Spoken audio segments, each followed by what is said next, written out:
Okay, let's unpack this. Today we are taking on one of the most detailed and frankly complex blueprints in prophetic literature, the 1,000-year kingdom, often called the millennium. Yes, it's quite a structure, isn't it? Drawn from um, a whole stack of sources, centuries of analysis really packed in there. And our mission today, I think, is really to get beyond just the surface level. We want to extract the operational details, the mechanics of this coming age. An age of rest. That seems to be the absolute core concept here, right? The Sabbath. That is precisely. We're diving into what the sources consistently call the seventh 1,000-year period. And that's grounded in the scriptural idea that, a day is like 1,000 years to the Lord. Okay, so the seventh day, the great Sabbath, and you mentioned the Jubilee too. Yes, absolutely critical. The Sabbath and the Jubilee are tied together. It's presented as the ultimate fulfillment of that Jubilee promise, the promised age of rest for all creation. And to really ground this, the sources get specific about timing, which honestly is quite startling. It is. They provide a really specific context. They track time differently than we usually do, not from Christ's birth, but from Adam's creation. So if you take a common anchor point, like King Solomon's enthronement, roughly 970 BC, Okay. the calculation places this year, 2024, as Adam's 5993rd third year. 500, 993. Wow. Okay, so just doing the math. That puts us right at the cusp of the sixth millennium ending, Right. within the last 100 years of it. Exactly. We're in that window. The seventh 1,000-year period, this great Sabbath, is anticipated to begin right around Adam's 6,000th year. The sources often give a little buffer, maybe suggesting it happens before Adam's 6,100th year. So this isn't some far-off abstract future event, according to these texts. Not at all. It places this whole deep dive squarely in the present or, the very near future, which makes understanding this blueprint feel incredibly relevant, almost urgent. Okay, with that timeline established, which is pretty dramatic, let's explore the mechanism that actually makes this transition happen. You mentioned the Jubilee. Yes, the Jubilee symbolism is fundamental. It's not just a vague idea of freedom, it's a legal precedent. Laid out where? Leviticus. Leviticus 25.10, exactly. It describes this 50th year cycle. And in the Jubilee year, two major things had to happen legally. First, all ancestral land that had been sold or lost due to debt had to return to its original family owner. No questions asked. A complete property reset. Totally. And second, anyone who had become enslaved, usually through debt, was immediately set free. Their servitude ended. So a radical reset of both property and personal freedom. How do the sources scale that up to the cosmic level for the 1,000-year kingdom? Well, they connect it directly back to the first Adam. When Adam sinned, the understanding is he forfeited his inheritance dominion over the earth, and humanity fell into slavery, essentially. Servitude to sin, to death, to the corruption of the world system. Right. The sources then identify Christ as the last Adam, and crucially, as the kinsman redeemer. Now, in the Old Testament law, a kinsman redeemer had to be a relative, had to have the resources to pay the price, and had to be willing to pay it. And Christ fulfills all that, the price being the cross. Exactly. Through his death and resurrection, he pays the debt. He acts as that kinsman. So he buys back the land, the inheritance of the earth itself that the first Adam lost. And he sets humanity free from slavery to sin and death. So the 1,000-year kingdom is the ultimate Jubilee enactment. The land returns, the slaves are freed globally. And this redemption, this freedom, isn't just spiritual or legal. It manifests physically, right? The sources talk about a massive transformation of the natural world. Oh, absolutely. It's described as the end of the curse from Genesis 3. The ground being cursed, thorns and thistles, that's undone. Let's get into those details. Isaiah paints an incredible picture, doesn't he? Particularly with the animals. Yes, Isaiah 11 and 65 are key here. It describes this total cessation of hostility in the animal kingdom. It's more than just like predators ignoring prey. It seems like a fundamental change in their nature. The wolf lives with the lamb, the leopard lies down with the goat kid. And the lion eating straw like an ox, that's the really striking one. It is. It suggests the entire food chain, which is built on violence and death, is just gone or radically altered. The need for predation seems removed. And safety for humans, too. The child playing near the cobra's den. Right. The core message is, they shall not hurt nor destroy in all my holy mountain, meaning the whole earth. The curse that brought thorns and thistles is lifted, so agriculture becomes effortless, fruitful. And then there's the water, Ezekiel's vision of the river. Ezekiel 47, yes. A powerful image. This river flows directly from the new temple. It's described as life-giving water. It flows out towards the Dead Sea, the Salt Sea. And heals it, right? Makes it fresh, full of fish. Exactly. It revitalizes the most barren places. It brings incredible abundance. But there's that interesting exception. The swamps and marshes, they remain salty? Yes. The sources specify they are given to salt. They aren't healed, which is fascinating. Maybe a reminder, a boundary marker of some kind. Even in this restored world, some vestige of the unyielding, perhaps. Interesting detail. And along this river, trees. Yes. Trees bearing fruit every single month. 12 different kinds of fruit throughout the year, continuous harvest. And their leaves are specifically mentioned as being for medicine or for healing. Which implies, what? That even with longevity, people still need healing. It suggests that the ordinary population, those living physically on the earth, while experiencing greatly extended life, might still face ailments or need restoration. It's not quite the final immortal state for them yet. Okay, so this incredible environmental reset happens, but you said there are prerequisites. The kingdom, the Sabbath rest, can't actually begin until certain things occur. That's right. The trigger, according to Revelation chapter 6, seems to be the completion of a specific number. The number of martyrs. Yes, the appointed number of martyred witnesses. Symbolically, they're seen under the altar crying out for justice. Once that number is reached, that tally is full, then the next key event happens. The first resurrection. That's detailed in Revelation 20. Now, let's be really clear about who is in this first resurrection. It's not everyone who ever lived, right? No, absolutely not. It's highly specific. The text lists two groups, primarily. Those who were literally martyred for their testimony of Jesus and the Word of God, and very importantly, those who had not worshipped the beast or his image and had not received his mark on their foreheads or hands. So the overcomers from that final period of tribulation. Precisely. They came to life and reigned with Christ for 1,000 years. Their faithfulness, even unto death, is what qualifies them. Their martyrdom isn't defeat. It's the doorway to their reign. And immediately after they are resurrected, what happens to the antagonist? Right away, Christ binds Satan, the devil, the dragon, that old serpent.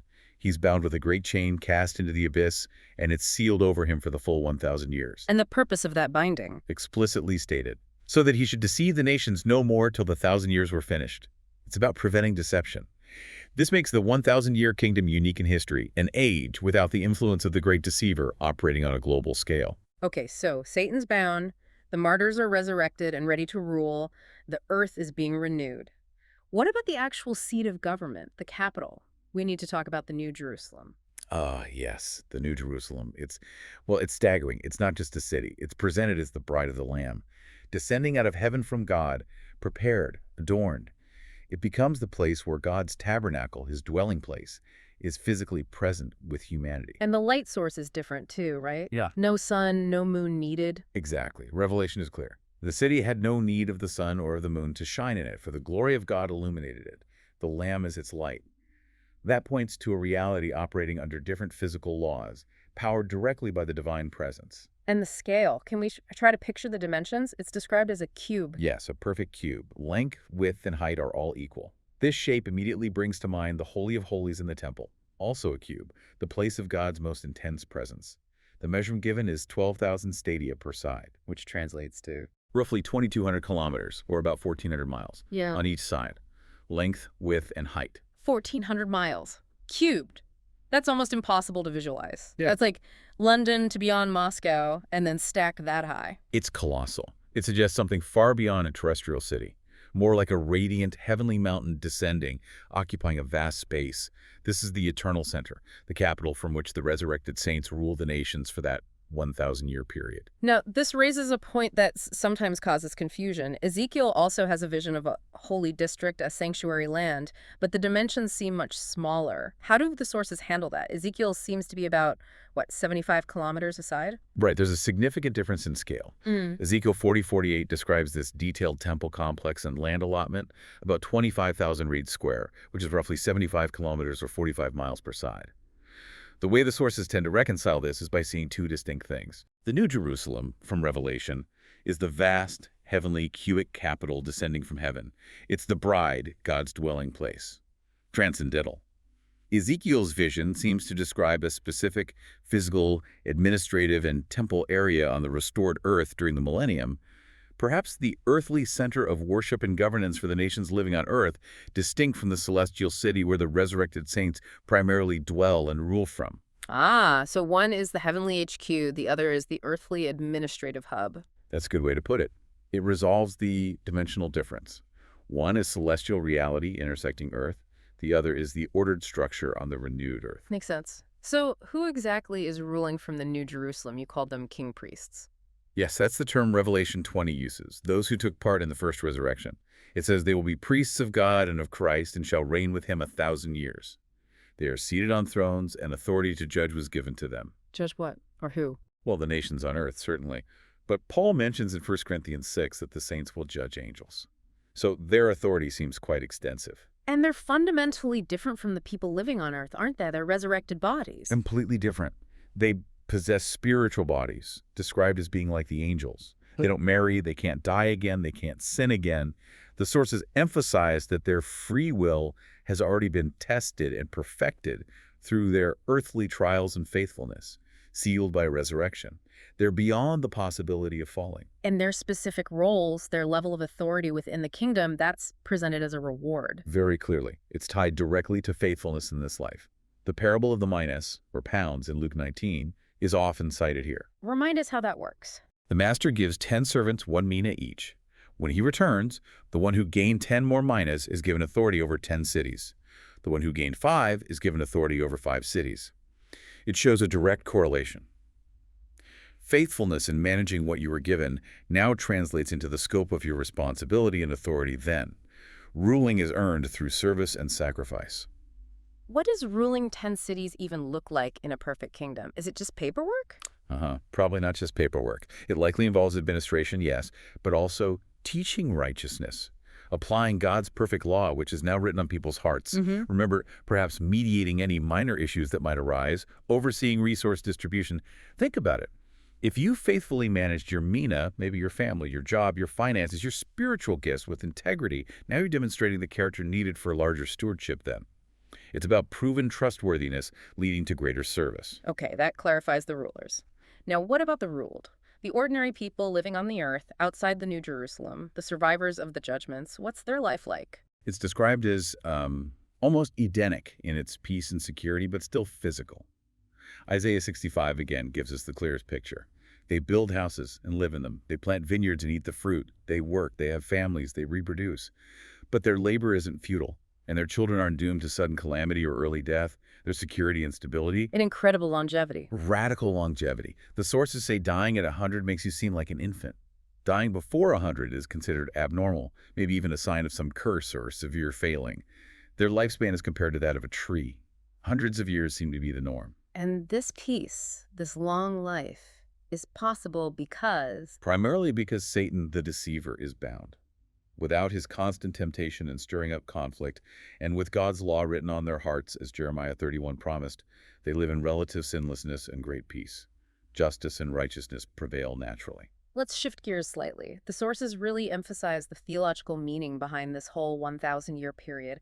It's deeply connected to the Sabbath and, interestingly, the ongoing conflict over God's law. Yes, the underlying spiritual battle throughout history, according to these texts, revolves around God's authority.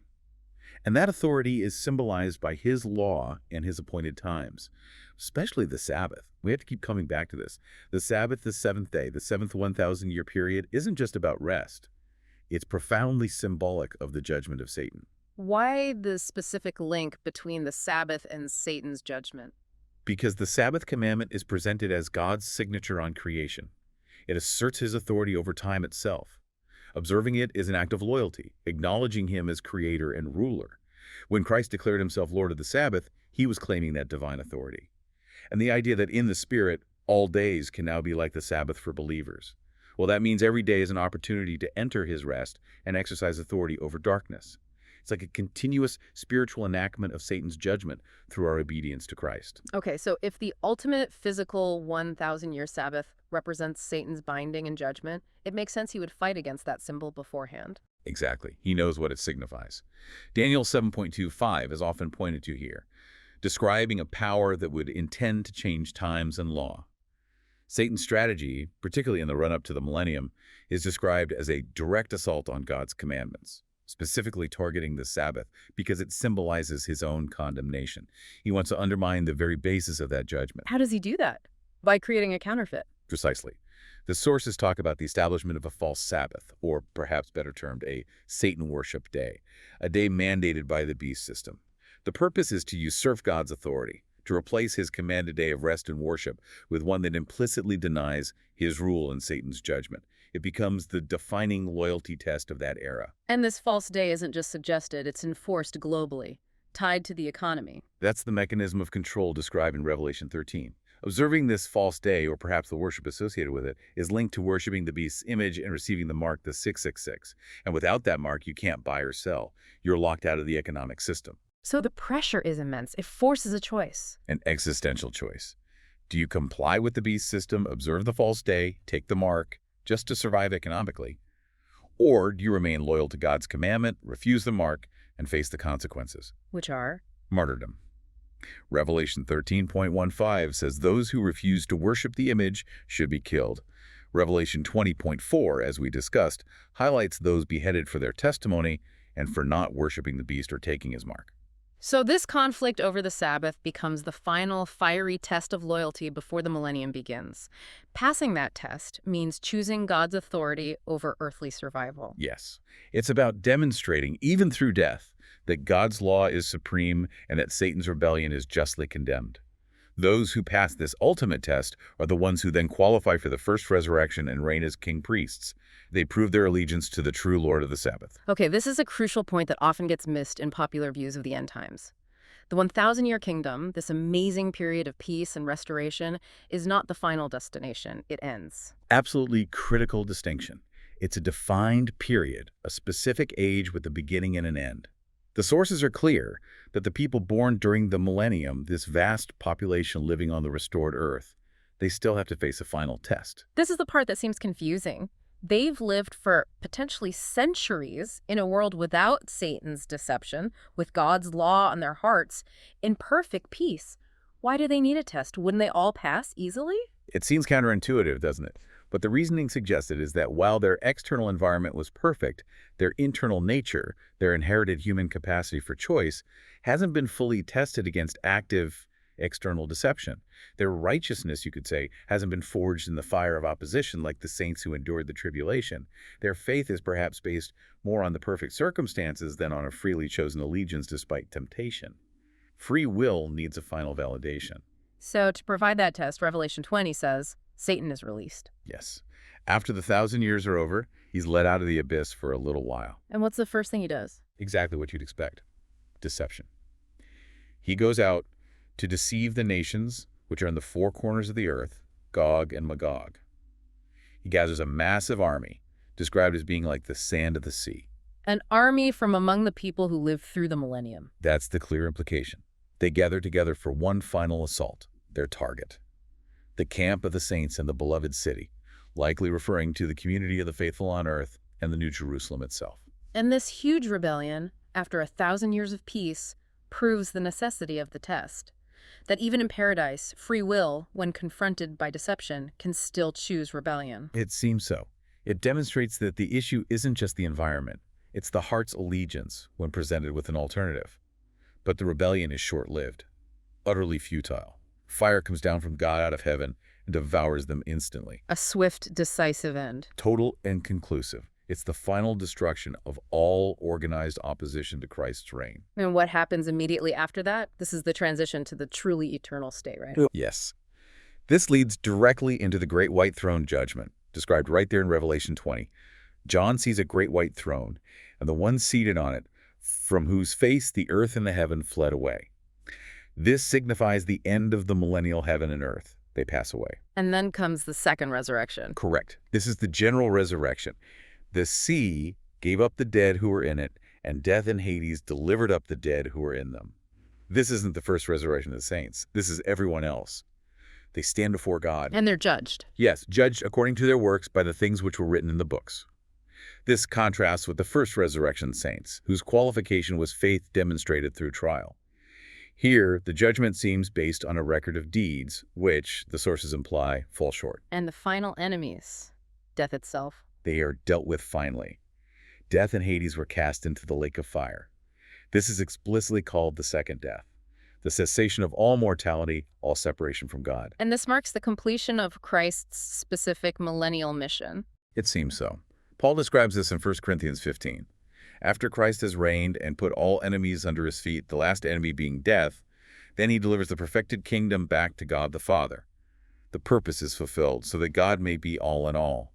The temporary mediatorial reign concludes. So let's draw that final contrast really sharply. The millennium versus the eternal state. The millennium, the 1,000-year reign on the new heaven and new earth, is a temporary, though glorious period of reward, rule, and the final outworking of justice. It demonstrably passes away, the earth and heaven fled away. It serves its purpose and concludes. Correct. The eternal inheritance follows the white throne judgment. That's when the perfected saints, the king priests, enter the final, unending state of being with God. Complete victory over sin, death, corruption, forever. The sources hint this might be in a reality beyond even the restored earth, perhaps the heaven of angels, reigning with God in a state we can barely comprehend now. That is an incredibly detailed picture. Just to summarize the huge sweep we've covered, we've seen the cosmic timetable pointing towards the seventh day, the 1,000-year Sabbath rest. We've looked at the Jubilee principle, the last Adam, restoring what the first Adam lost. We've seen the first resurrection, launching the kingdom, Satan being bound. We detailed the incredible New Jerusalem, the cubic capital, and the distinct roles of the resurrected king priests ruling from there versus the long-lived population on the renewed earth below. And crucially, we saw the millennium as a temporary, though wonderful, reward period that serves to demonstrate God's justice and leads ultimately to the final judgment, the defeat of death, and the handing back of the kingdom to the Father. Okay, now, here's where it gets really interesting, connecting it back. Yeah. You talked about the power and authority given to these king priests, ruling, judging, even judging angels. That sounds very future-focused. But you hinted it connects to now. Yes, that's a key takeaway from the sources. The kind of power and authority needed to rule in the millennium is the same spiritual power available now through the Holy Spirit. Think about exercising authority over demonic forces, healing the sick, speaking truth with boldness, discerning spirits. These aren't just random spiritual gifts. They're described as training, as demonstrations of the very authority that will be fully deployed by the king priests then. So how we handle spiritual challenges and responsibilities now directly relates to our capacity then, like the parable of the minas again. Exactly like that. If you're faithful now in the small things, ruling your own spirit, managing resources with integrity, resisting deception, standing firm in spiritual warfare, faithfully teaching or leading even one person in the sub, you are developing the capacity, the spiritual muscle required for ruling those 10 cities. The true Sabbath rest, that authority over chaos and evil, begins now in the life submitted to Christ, the true Lord and the true sanctuary, is practiced here for deployment there. The present struggle shapes the future reign. That's the essence of it. That is a profound challenge. Okay, so finally, let's leave you, our listener, with something to chew on, rooted in that powerful Jubilee symbol. If the 1,000-year kingdom is the ultimate Jubilee, the restoration of the lost inheritance, freedom from bondage, then what specific personal inheritance might you need to fight to reclaim today from the grip of sin, corruption, or distraction? Is it reclaiming your time and focus from things that enslave your attention? Is it fighting to restore broken relationships? Is it seeking freedom from a habit or an addiction that holds you captive? The sources suggest the fight for the ultimate Jubilee rest begins now, in the choices you make today, reclaiming the territory Satan has usurped in your own life, preparing you to reign. Find your rest in your authority in the Lord of the Sabbath now. That's where the preparation truly lies.